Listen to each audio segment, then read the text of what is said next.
9월 1일 금요일 새벽 예배 주님께 주신 은혜의 말씀 히브리서 1장 1절에서 14절의 말씀을 우리 서로 번갈아가며 읽도록 하겠습니다. 옛적의 선지자들을 통하여 여러 부분과 여러 모양으로 우리 조상들에게 말씀하신 하나님이 이 모든 날 마지막에는 아들을 통하여 우리에게 말씀하셨으니 이 아들을 만유의 상속자로 세우시고 또 그로 말미암아 모든 세계를 지으셨느니라. 이는 하나님의 영광의 광채시요 그 본체의 형상이시라. 그의 능력의 말씀으로 만물을 붙드시며 죄를 정결하게 하는 일을 하시고 높은 곳에 계신 지극히 크신 이의 우편에 앉으셨느니라. 그가 천사보다 훨씬 뛰어남은 그들보다 더욱 아름다운 이름을 기업으로 얻으심이니 하나님께서 어느 때에 천사 중 누구에게 너는 내 아들이라 오늘 내가 너를 낳았다 하셨으며 또 다시 나는 그에게 아버지가 되고 그는 내게 아들이 되리라 하셨느냐. 또 그가 맏아들을 이끌어 세상에 다시 들어오게 하실 때에 하나님의 모든 천사들은 그에게 경배할지어다 말씀하시며 또 천사들에 관하여는 그는 그의 천사들을 바람으로 그의 사역자들을 불꽃으로 삼으시느니라 하셨으되 아들에 관하여는 하나님이여 주의 보좌는 영영하며 주의 나라의 규는 공평한 규이니이다. 주께서 의를 사랑하시고 불법을 미워하셨으니 그러므로 하나님 곧 주의 하나님이 즐거움의 기름을 주께 부어 주를 동류들보다 뛰어나게 하셨도다 하였고 또 주여 태초에 주께서 땅에 기초를 두셨으며 하늘도 주의 손으로 지으신 바라 그것들을 멸망할 것이나 오직 주는 영존할 것이요 그것들은 다 옷과 같이 낡아지리니 의복처럼 갈아입을 것이요 그것들은 옷과 같이 변할 것이나 주는 여전한여 연대가 다함이 없으리라 하였으나 어느 때에 천사 중 누구에게 내가 내 원수로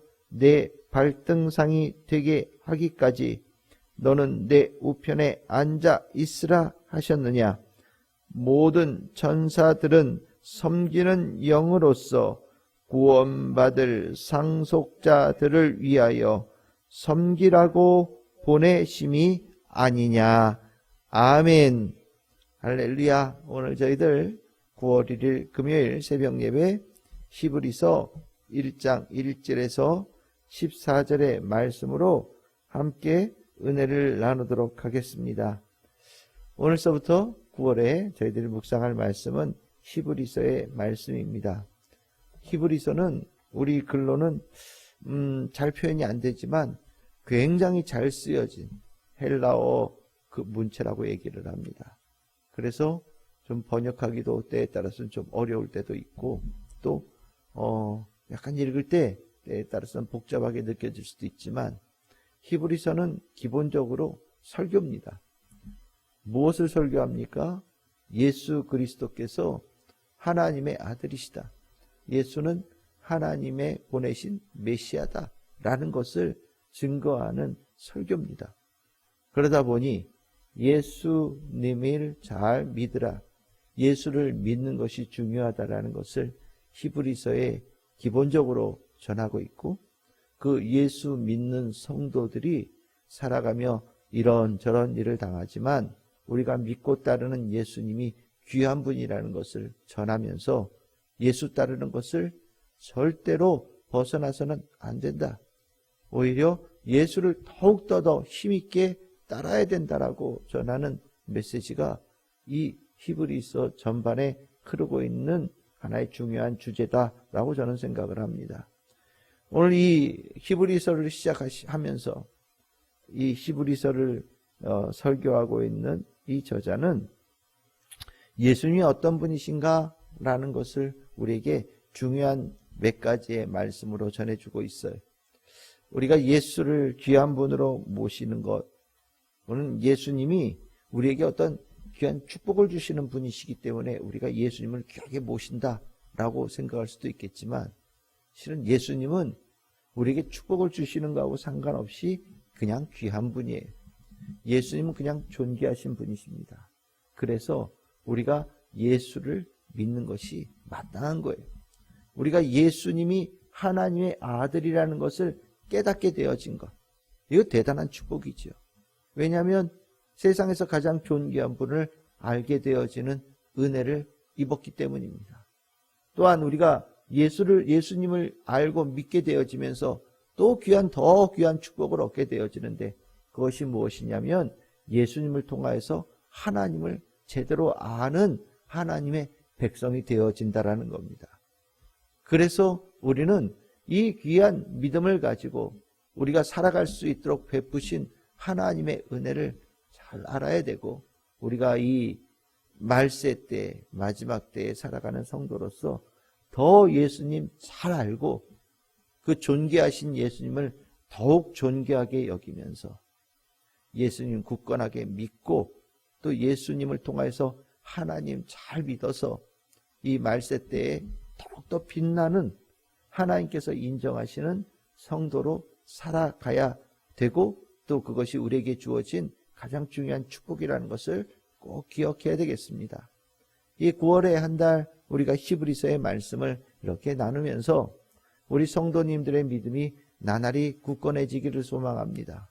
예수님을 더 깊이 알고 나를 찾아오신 예수님이 얼마나 귀한 분인지를 마음에 깊이 새기면서 그 예수님을 내 심령의 주인으로 모시고 예수를 따라가며 하나님을 섬기고 하나님을 믿고 나아가는 참으로 귀하고 멋있는 하나님의 자녀의 모습이 더 굳건해지는 우리 9월에 우리 참 즐거운 교회 모든 성도들 다 되기를 소망합니다. 오늘 이 예수님을 말씀하시면서 오늘 히브리서 1장 1절에는 아주 특이한 우리 메시지를 전합니다. 그것이 무엇이냐? 하나님에 대한 소개인데, 하나님을 어떤 분으로 말씀하시느냐? 말씀하시는 하나님이다. 이렇게 히브리서는 시작을 하고 있어요. 하나님은 어떤 분이시냐? 말씀하시는 하나님이시다. 끊임없이 우리에게 말을 걸고 계시는 분이시고, 끊임없이 우리에게 그 뜻을 전하기 위해서 마음의 중심을 가지고 계신 분이 하나님이시다라고 전하고 있습니다.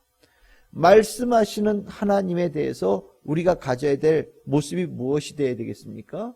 듣는 성도들이 되어져야 됩니다.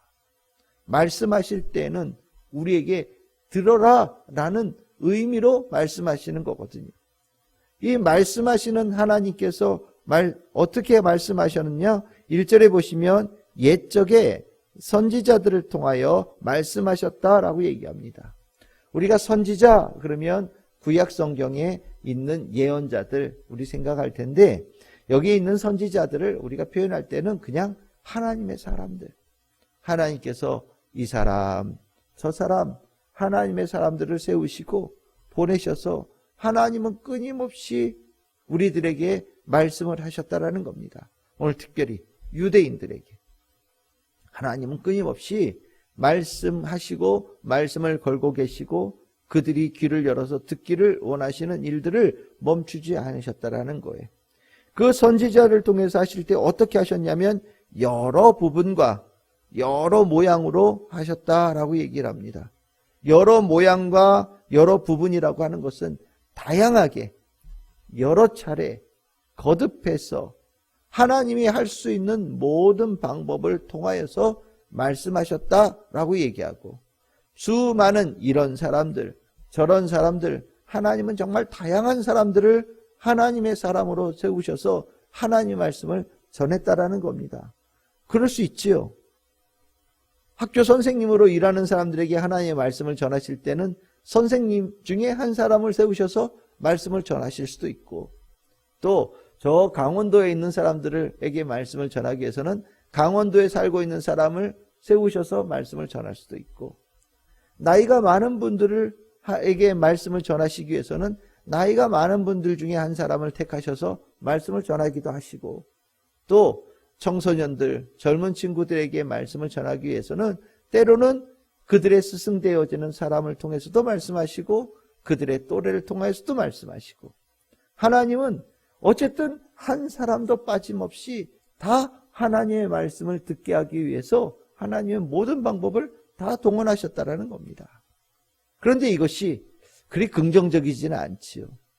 하나님께서 원래 율법을 통하여서, 성경을 통하여서 우리에게 다 말씀하셨는데 그 말씀하신 그 부분을 잘 이해하지 못하고 그것을 펴서 읽지 아니하고 또 귀담아 듣지 않다 보니 하나님은 하나님의 뜻을 더 명확하게, 아니면 그 막힌 길을 열기 위해서 정말 수많은 방법들을 동원하셔서 말씀하셨다라는 겁니다. 결국 듣기에 실패한 하나님의 자녀들, 하나님의 백성들을 사랑하시는 마음으로 하나님은 계속해서 들음의 백성으로 돌아오게 하시기 위해서 모든 방법을 동원하셨지만 결국 그 백성들이 그 귀를 열지 않고 하나님의 말씀을 듣는 데에 실패하는 일들이 너무 많이 일어났다라는 거죠. 그래서 오늘 성경에서는 이 절에 이 모든 날 마지막에 하나님께서 하나님의 뜻을 전하시는, 하나님의 말씀하시는 모든 것을 집대성해서 하나님께서는 이 백성들에게 말씀하시는 최후의 수단으로, 그리고 완전한 방법으로 하나님께서 특별한 존재를 통하여서 말씀하시는데 그 존재가 누구냐? 아들이다 라고 표현합니다. 아들. 이 히브리서는 이 아들이 누군지에 대해서는 조금 더 지나가야 그 정체가 등장을 해요. 하지만 여기서 얘기할 때 이 아들, 우리는 이미 누군지 알고 있지요.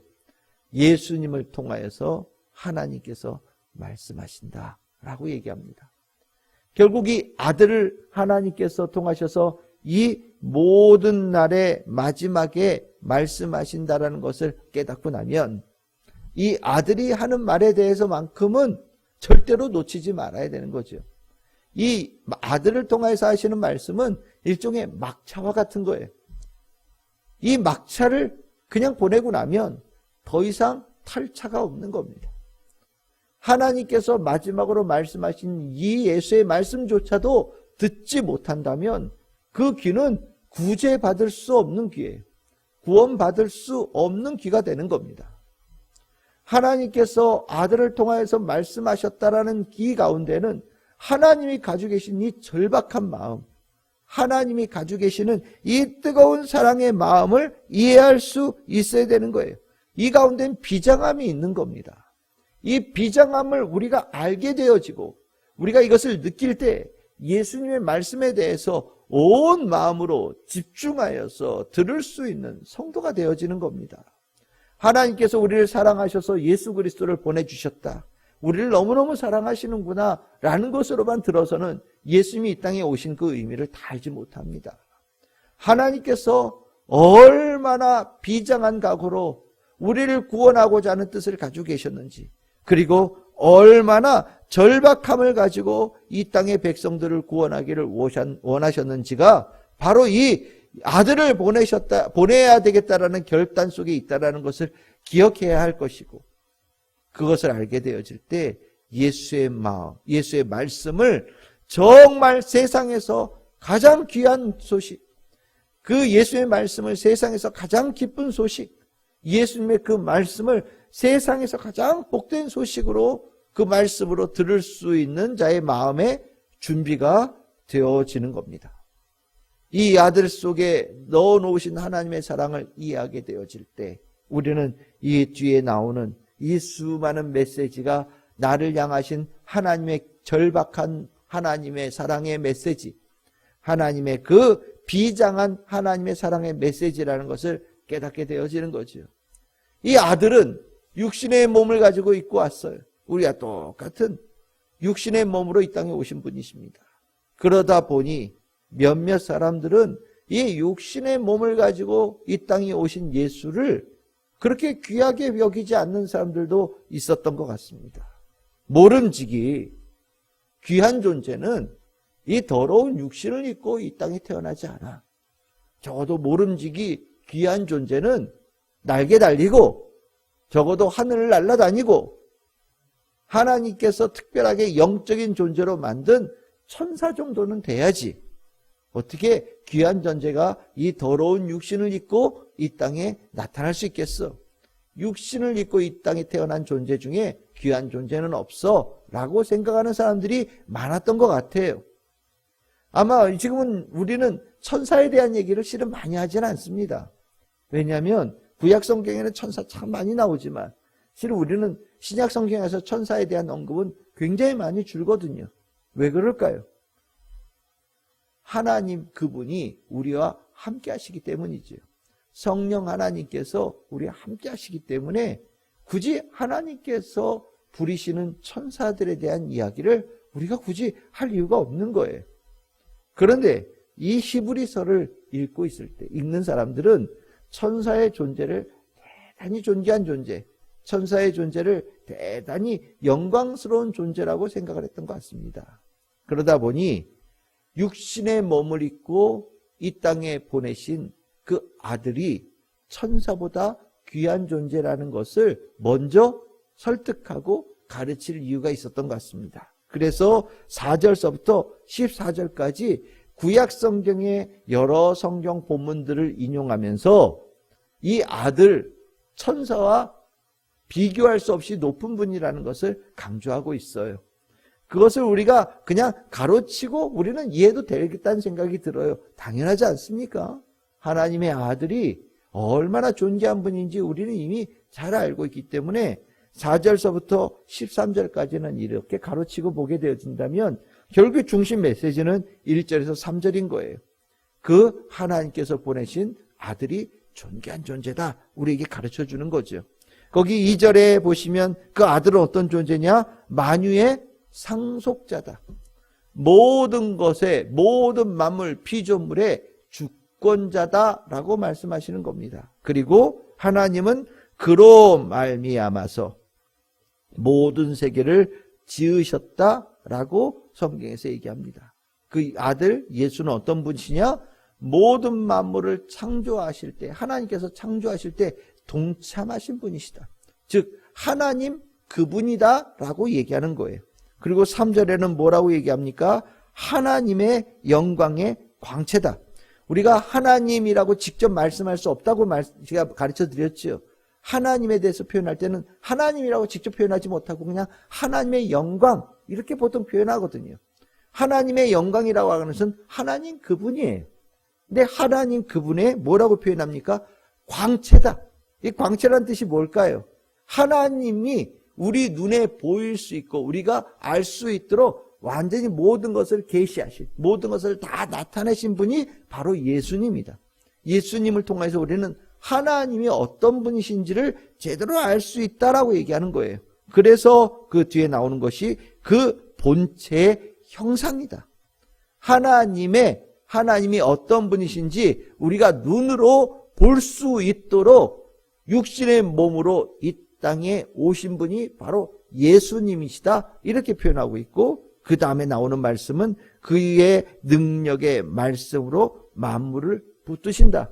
예수님은 모든 만물을 통치하시고 주관하시고 생멸을 결정하시는 주권자이시다라고 말하고 있고 그 다음에 죄를 정결하게 하는 일을 하고 계신다. 죄를 정결하게 하는 일, 구원의 일을 하시는 분이시다. 이 땅에 구원의 일을 하시고 모든 이들을 구원하고자 하는 열망을 가지고 계신 분이 바로 예수님이시다라고 전하고 있고 그 마지막의 끝에는 높은 곳에 계신 지극히 크신 이의 우편에 앉아 계신 분이시다. 지극히 높은 곳에 앉아 계신 분은 하나님이시고 그의 우편에 앉아 계셨다는 것은 하나님과 동등한 위치의 자리에 앉아 계신 분이시다. 결국 이 모든 말씀을 정리하면 하나님께서 육신을 입혀서 이 땅에 보내신 아들은 하나님 그분이시고 하나님이 말씀을 우리에 들려주기 위해서 친히 육신을 입고 이 땅에 오신 그분이시다라는 것을 전하고 있는 거예요. 결국 이 아들은 귀한 분이라는 거죠. 이 아들은 존귀한 분이라는 겁니다. 마땅히 섬겨야 될 분이고 마땅히 영광스럽게 여겨야 될 존재다라고 히브리서에서는 시작할 때부터 강조를 하고 있어요. 우리의 마음에 얼마나 예수님을 귀하게 여기고 있는지는 굉장히 중요한 문제입니다.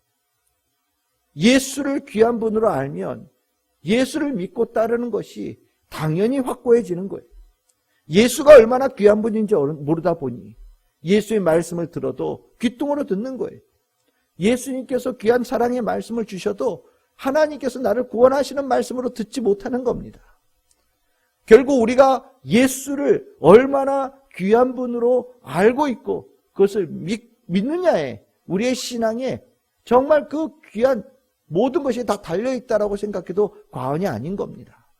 오늘 이 9월 예수님을 더 귀하게 여기고 예수님을 더욱더 존귀하게 섬기면서 그 예수님의 말씀 하나하나를 진리의 말씀, 하늘의 말씀, 영광의 말씀으로 귀를 열고 들어서 마음에 새기고 그 말씀을 귀하게 따르는 진리의 백성들, 우리 참 즐거운 교회 성도들 다 되어져서 하나님께서 보시기에 더욱더 믿음이 반짝반짝 빛나는 멋지고 아름다운 보석과 같은 우리 성도들 다 될 수 있기를 주님의 이름으로 축복합니다.